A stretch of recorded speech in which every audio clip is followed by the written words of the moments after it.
सूरज ने ईशा के लिए जो खास दवाई भेजी थी उसे आकाश ने चुपके से बदल दिया। सबसे खतरनाक बात ये थी कि ईशा को इस साजिश का जरा भी अंदाजा नहीं था।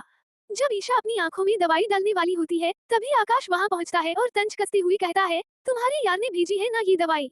इसके बाद वह जबरदस्ती वह नकली दवाई ईशा की आंखों में डाल देता है। उस वक्त सिर्फ आकाश जानता था कि वो दवाई असली नहीं बल्कि उसकी खतरनाक चाल का हिस्सा थी। ऑफिस पहुंचते ही ईशा की आंखों की रोशनी धीरे धीरे कमजोर होने लगती है। वो घबराकर इधर उधर भटकने लगती है। उसे कुछ दिखाई नहीं देता और अचानक वो नीचे गिरकर बेहोश हो जाती है। तभी मिश्रा जी यह सब देख लेते हैं। वो तुरंत पानी लाकर ईशा की आंखों में डालते हैं और फौरन सूरज को बुलाते हैं। सूरज दौड़ता हुआ आता है, ईशा को संभालता है, उसे पानी पिलाता है और हैरानी में पूछता है, मैंने जो दवाई भेजी थी क्या आपने वही लगाई थी?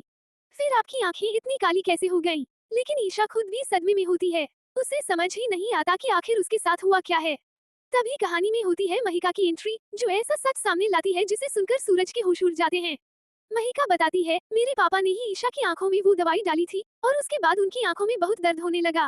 बस इतना सुनते ही सूरज समझ जाता है कि उसकी भेजी हुई दवाई को आकाश ने बदल दिया था, क्योंकि सूरज की भेजी मेडिसिन दर्द कम करने के लिए थी, न कि ईशा की रोशनी छीनने के लिए।